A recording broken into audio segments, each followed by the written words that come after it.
fara bayyana muku da cewa shugaban kasa shugaban jamhuriya Alhaji Isufu Muhammadu ya jagoranci wani taron majalisar tsaron wanda ya hada masu ruwa da tsaki akan sha'anin tsaron kasa. Haka zalika an tattauna ne akan muhimman batutuwa da kuma hanyoyin da za a bi na ganin cewa an karfafa matakan tsaro domin ba da kariya ga al'ummar kasa. Har wa yau dai shugaban kasa shugaban jamhuriya Alhaji Isufu Muhammadu ya jagoranci bikin buɗe wata sabuwar tashar makamashin wutar lantarki. Makamashin wutar lantarkin wanda zai ba da dama al'ummar birnin Yamai su wadata da shi, musamman ma a daidai wannan lokacin da ake fama da zahi. Baro Arzika ya shirya mana rahoto a kai. Wannan tashar samar da wutar lantarkin da shugaban kasa Alhaji Isuhu Muhammadu ya jagoranci bikin bude ta yau dinnan a nan birnin Yamai na da karfin samar da megawata 89. An kafa ta ne cikin cibiyar samar da wutar lantarki ta Nijeleka Gudal, tana kunshe da janaraitoci guda 6, kowane daga cikin suna da karfin ba da megawatt 14.82, kuma dukkansu za su yi aiki ne da man fetur. Gwamnatin a ƙarƙashin jagorancin shugaba Isuhu Muhammadu ta zuba zunzurutun kuɗi miliyar 66 da miliyan 251 da jika 657 na sefa, kuma aka kammala aikin ƙasa ga shekara 1.5 tare da haɗin gwiwar kamfanin Istithmar West Africa na ƙasar Turkiya. Bayan ya zagaya lungu-lungu ya ga irin aikin da aka yi, shugaban ƙasa lokacin da yake yi ma 'yan jarida ƙarin bayani ya faɗa cewa kafa wannan tashar samar da wutar lantarki na daga cikin alƙawullan da ya ɗauka, saboda dama maganan makamashi na da matuƙar muhimmanci a tsarin nan na farfaɗo da tattalin arziki da kyautata jin daɗin rayuwar al'umma, program da Renaissance. Shugaba Isufu ya ce a wannan zamani da muke ciki, ci gaban tattalin arzikin ƙasa bai samuwa sai da makamashi, musamman ma wutar lantarki. Dalili kenan ya ce ya yi farin ciki da aka kammala wannan aikin na kafa tashar samar da wutar lantarki mai karfin megawatt 89, wadda ya ce ya yi imanin za ta taimaka wajen rage matsalar karancin wutar lantarki da ake fama da shi a cikin garin Yamai da kewaye, musamman lokacin zafi.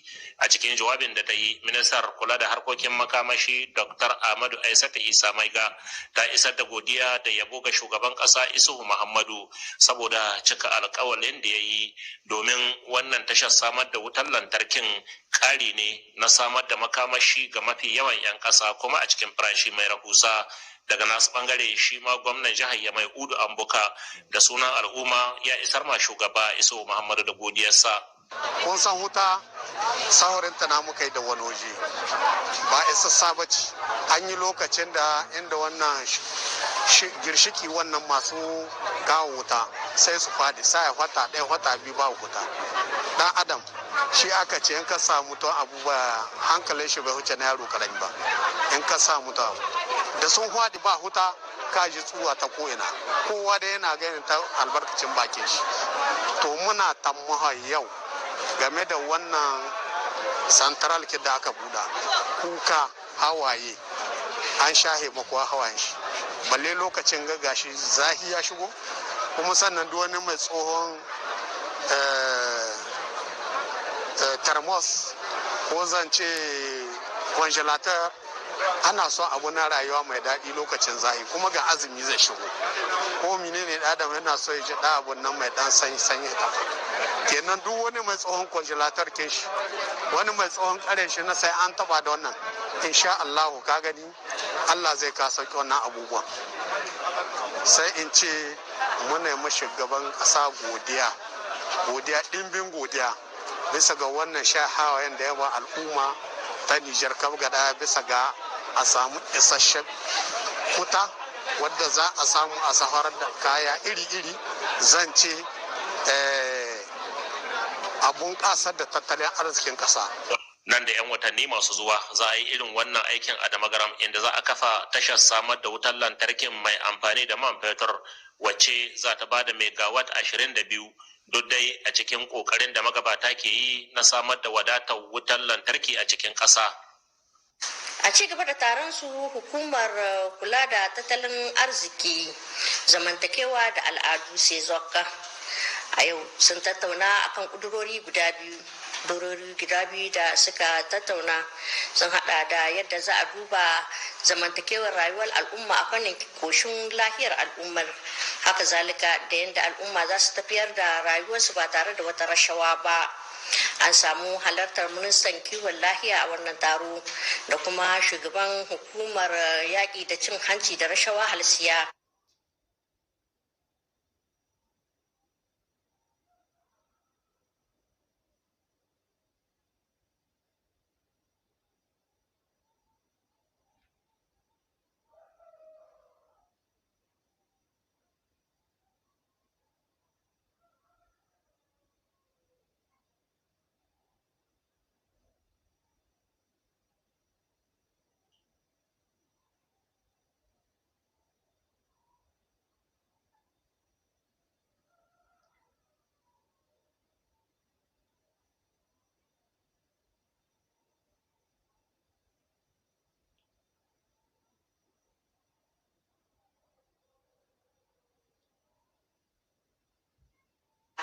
Da kuma na'urori wato na kwamfuta su guda 31 da tablulluka 31 da kuma kujerun zama su masu 31.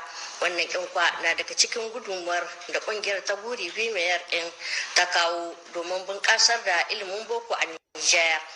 A ɗaya sharin kwa shugaban gwamnati firaminista Birji Rafini ya jagoranci bikin aza tubalin farko da za a gina wata makaranta wacce za a ba da horo ga matasa akan bunƙasa harkokin al'adu a Nijar, wacce kuma ma za ta hada har da kasashen makwabta. Ga rahoton da muka hada a kai. Ɗan Nijar ɗin nan musamman ma ɗan asalin jihar Agadez wanda ake ce ma Mamman Mustapha da aka fi sani da sunan Mamman Gwanduwana da ke aiki a gidan rediyon Faransa, shi ne ya samu fusa'ar gina wannan makarantar bayar da horo a fannin raya al'adu wato eka. Shugaban gwamnati firaminista Birji Rafini ne ya jagoranci aza tubulin farko na gina wannan makaranta ta eka da za ta kwashe tsawon shekaru 2 ana ginawa. Firaminista Birji Rafini ya yaba sosai da wannan fusa'a da Mamman Gwanduwana ya samu. Firaministan ya ce yana fatan makal a kai shekaru 2. Wannan wata hikima ce ta kawo gudunmuwa a tsarin farfado da sabon numfashin al'ummar Nijar wato La Renaissance. Ministan raya al'adu Asmana Malam Isa ya yaba matuƙa ya yi murna da wannan fusa'ar da Mamman Gwanduwana ya samu ta gina makarantar ba da horo a fannin al'adu eka. Kuna tunai a watannin baya mun je Francophonie inda wani dan Nijar da ake Alfadi ya aza tubali shi ma na farko na gina wata lakwal ta gyaran ta artist da sauransu. Yau kuma ga mu Mamman wanda kowa ya sani da sunan Gwanduwana shi ma ya zo za ya kaddama wata lakwal a nan ita ma ta koyon ban dariya da sauran kaɗe-kaɗe da abubuwan da ya kamata. Abun alfahari ne wannan a cikin watanni kaɗan ya kasance cikin ƙasar mu 'yan Nijar biyu sun zo sun kafa irin wannan lakwal, saboda duwa da za ka kaɗe-kaɗe, duwa da za ka wake-wake, duwa da za ka ban dariya in ka karance shi ya yi ma'ana kuma ya yi armashi da lokacin da baka karance shi ba. Shi yasa muka zo muka kama goyon baya kan wannan tafiyar, saboda kun san a cikin al'adunmu ma akwai ma'ana ga ban dariya. Akwai ma sarakunan da wayanda suna da talakawan su ba su da wani aiki sai su ba su dariya, saboda abun yana taimaka musu cikin ta yadda aikin su cikin natsuwa. To shi yasa muka zo muka ba wannan proje na Mamman Gwanduwana ma'ana insha Allah za ya kasance a proje na biyu wanda 'yan Nijar da 'yan Afirka za su zo su koyi abubuwan da suka sama gaba, misali a dangance da al'adunmu na gargajiya. To ko menene dalilin da ya sa dan wasan barkwancin Mamman Gwanduwana ya samu fusa'ar gina wannan makaranta? Ya ce na zo garinmu na yi wagga lakwalkin dukkan mutanen Nijar lakwalkin su ce, ba lakwalkin Mamman ce ba lakwalkin guvernement ce ba lakwalkin comedian ne ba lakwalkin duka 'yan Nijar ne. No, za a gwada ma mutane a koya musu ya ake wasa, a koya musu ya ake rubuta sketch, ya ake rubuta film, ya ake hawa abin ga bisa sen, a yi sketch, a yi theater, a yi silma, a yi film, duka komi aiki ana koyan shi.